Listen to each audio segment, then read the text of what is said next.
فصل فی الشفق. شفق ٹویلائٹ په انګریزی کې ورته دا وایي.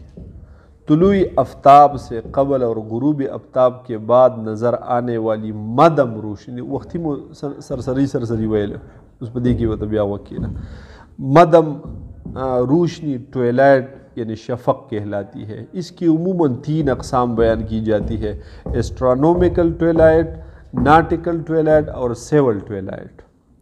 سیول ٹویلائٹ وہ شفق ہے جو اس وقت طلوع یا غروب ہوتی ہے جب سورج کا مرکز افق سے 6 درجے نیچے ہوتا ہے. صبح کے وقت طلوع اور رات کو غروب ہوگا. ٹھیک شولا؟ په دې ټیم کې دي چې هغه د ځمکې باندې څیزونه موږ ته معلومیږي خو لیکن نور لا راختلی نه وي.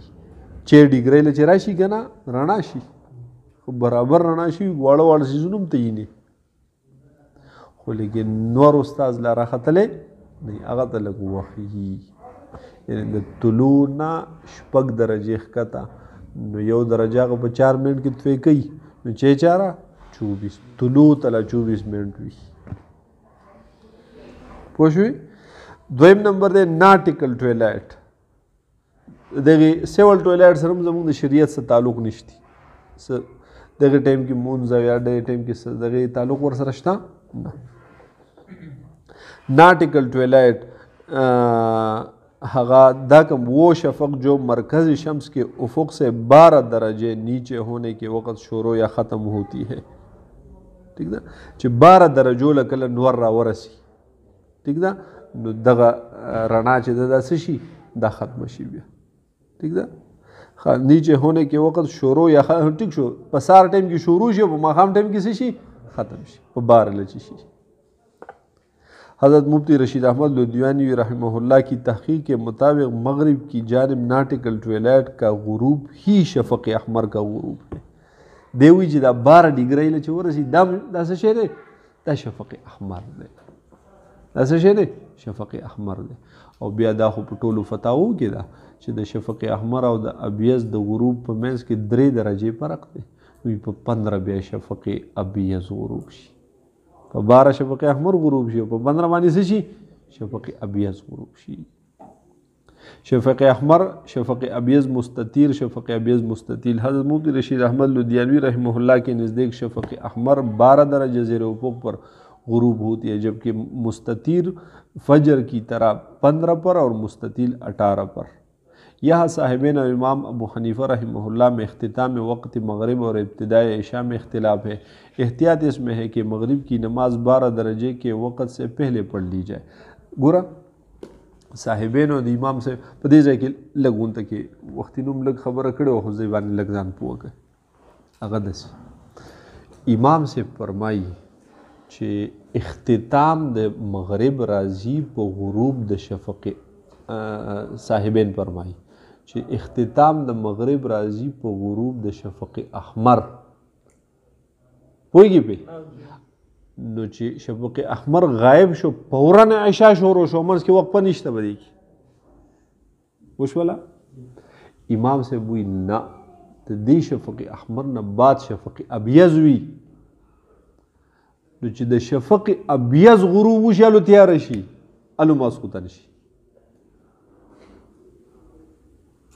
وشوله دا بیا د شفق احمر او د ابیض په منځ کې 3 ډیګرۍ 3 زاویې 3 درجې فرق دی. ٹھیک شوله وس شفق ابیض باندې فتوا ورکوي.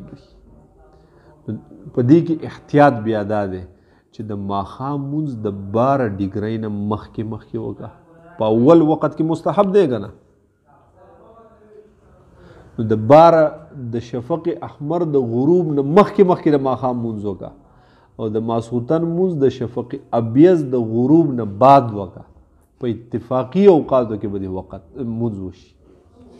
که یو سړي د شفق احمر اوس دا به راته تاسو وایئ د شفق احمر د غروب نه بعد د ماښام مونځ وکړو د امام صاحب په نس صحیح دی صحیح دی ٹھیک دی صحیح شو د صاحبینو په نسبت باندې نه دی. یو سړي د شفق احمر د غروب نه بعد د ماسخوتن مونځ وکړو صاحبینو باندې صحیح دی. په دې خبره پوه شو. اوس راشه بل شفق ابیض په څه ټایم غروب کیږي؟ دا خو معلومه ده چې د شفق احمر سره څومره فرق دی؟ 3 درجې. ټیک ده. بیا په دې کې زموږ مشران علما را لګېدلي دي، هغوی په دې باندې تحقیقات کړي. نو ما راته وویل لودیانوي رحمت الله رشید احمد لودیانوي صاحب هغه فرمایي چې شفق ابیض چې غروب کیږي نو دا څه ټایم وي؟ دا 15 ډیګرۍ باندې نور ښکته تللی او په سهار کې چې 15 له راورسېږو هغه شفق ابیض طلوع وشي نو فجر صادق شو دغه. او دا نور علما وایي چې نه په څومره باندې؟ په 18. نو په 18 والې نو بیا د شفق احمر او د ابیض په منځ کې څومره فرق راغی؟ 12 او 18 6 فرق پکې راغی. نو هغوی وایي نه دا شفق احمر چې تا په 12 یادې وروره دا یقیني خو نه ده. پوه شوې پې که نه؟ لکه مونږ بعضې استادان هغوی ذکر کوي چې مونږ په خپله باندې مشاهدې ما په خپله باندې کړې مشاهده خو باقاعده مو نه ده کړې نو داسې د ټایم باندې دې لحاظ نه دی کړی نه را سره څه شی و ټیک ده. خو لکه نور داسې هغه باقاعده مشاهدات نو هغه پې نه ده کړې. خو صرف د خپلو مشرانو استادانو نن دقه اورېدلي لکه د شبیر احمد کاکا خیل صاحب دي نه دوی نه چې هغوی وایي چې مونږ په خپله مشاهدې کړي بار بار او مونږ د بارې نه نه چې په 15 باندې نوم شفق احمر لیدلی. هغوی وایي چې د 15 پورې شفق احمر وي په 15 شفق احمر غروب شي نو د احمر او د ابیض مینس کې 3 درجې فرق دی نو چې په 15 دی غروب شو په 18 باندې شفق ابیض غروب شي. پوهېږي؟ او دې کې بیا د علاقو فرق وي.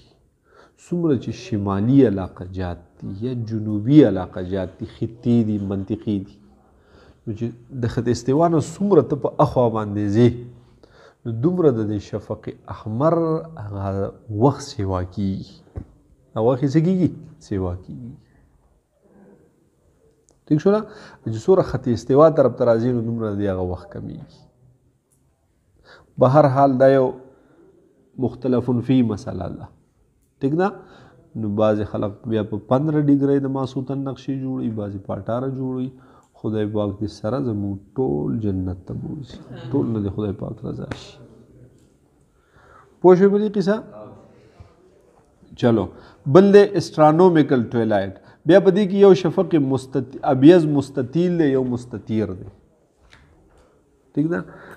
دا مستطیر دی چې صرف هغه استطارې وشي یعنې معمولی په سهار ټایم کې هغه رڼا راښکاره شي او مستطیل دا چې لږ راښکاره شي لږ پورته شي نو په اوږدو دی شي. ٹھیک شو؟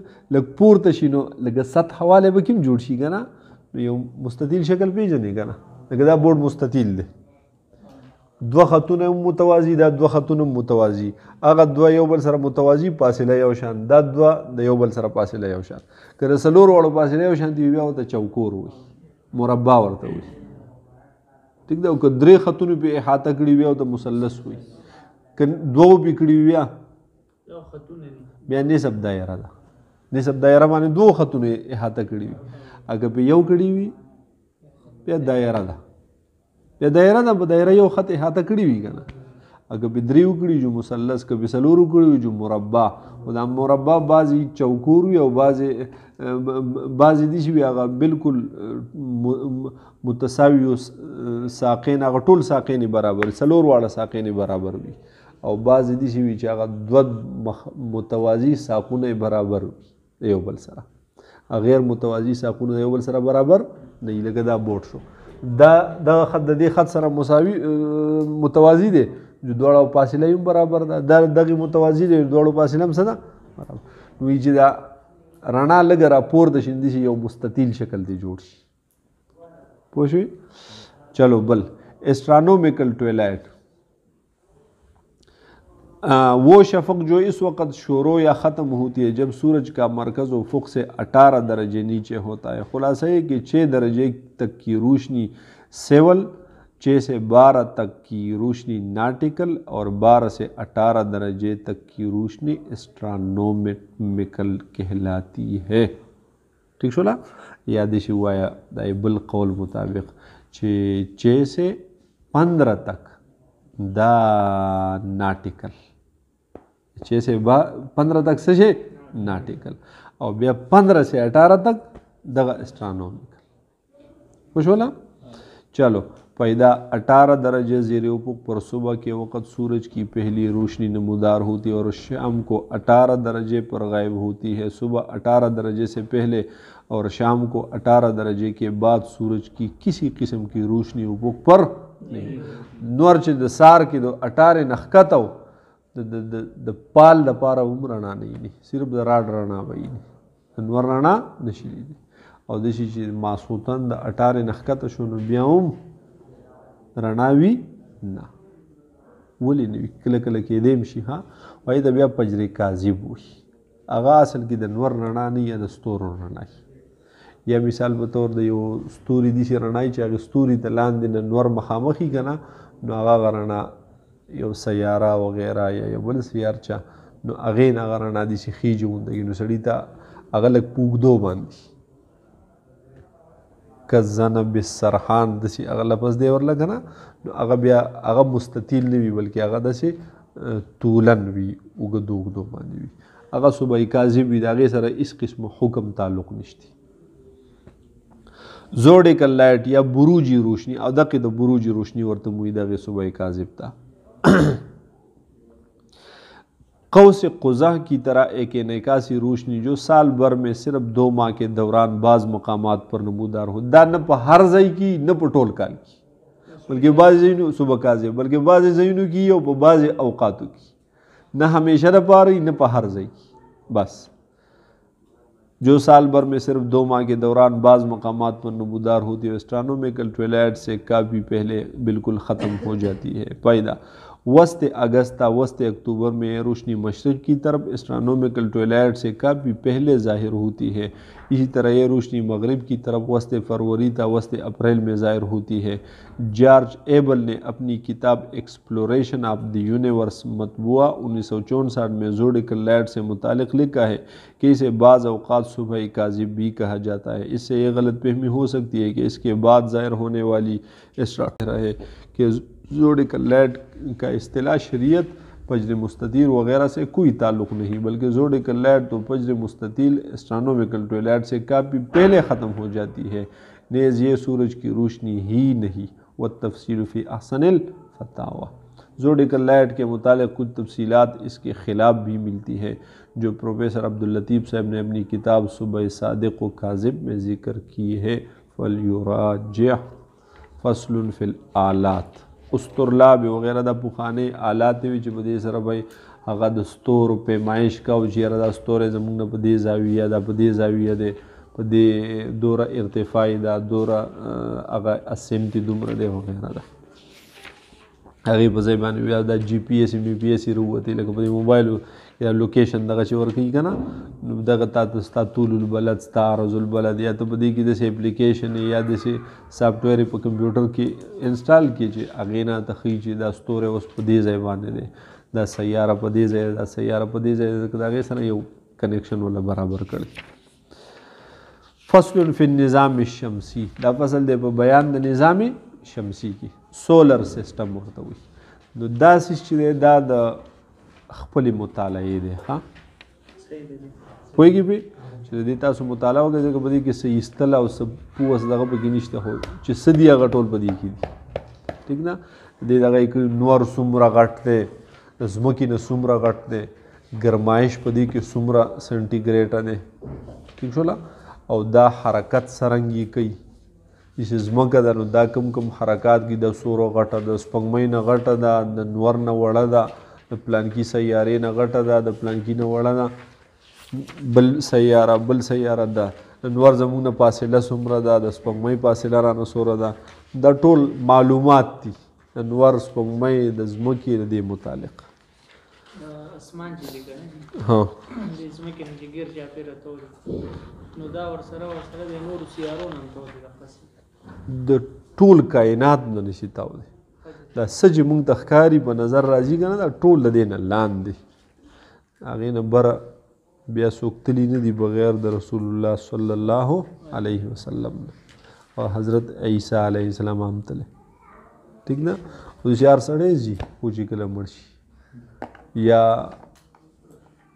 علیین ته ورسي او یا سجین ته ورسي حدیث مبارک کی اسمان مبارک کی د دې فلاسفه او د دوی دا عقیده ده چې اسمان نشته بلکې دا یو فضا ده بس نامعلوم وخته پورې او دا شین رنګ چې ته ښکاري دا د فضا غ رنګ دی خو لیکن زموږ دا ایمان دی او عقیده ده چې دا ټوس جسم دی دا څه شی دی ټوس جسم اذا السماء انفطرت اذا السماء انشقت شق چې په یو شي کې راځي خو یو ټوس شی وي که نه ټیک شوله دا بېشکه بېشوبې ټوس جسم دی په دغه کې ایمان او عقیده ده او چې کله د قیامت ورځ شي دا به خدای پاک ټوکړه ټوکړه کوي پوه شوې او چې کله حضور صلی الله علیه وسلم تللو د معراج په شپه باقاعده دروازې دي به کې هغه ورته کولاوې کړی شوې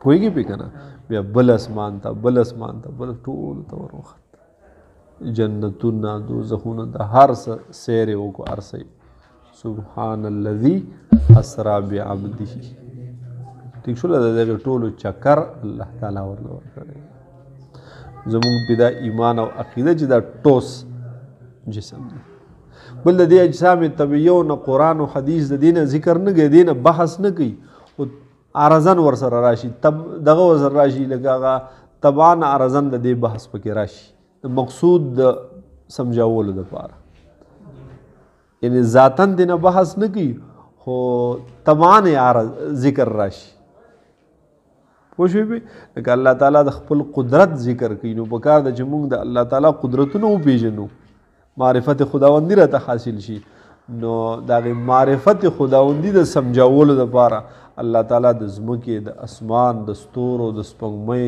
د دې خبرو ذکر وکړي چې د دې ټولو خالق مالک الله د خپل خدای وپېژنه نو مقصود موږ ته معلومات راکول د نور او د سپوږمۍ نه بلکې مقصود د خدای پہچان راکول الله پېژندل دا مقصود وي د هغې ذکر پکې وشي طبعا بیا ذاتاً نه ذاتاً موضوع اجسام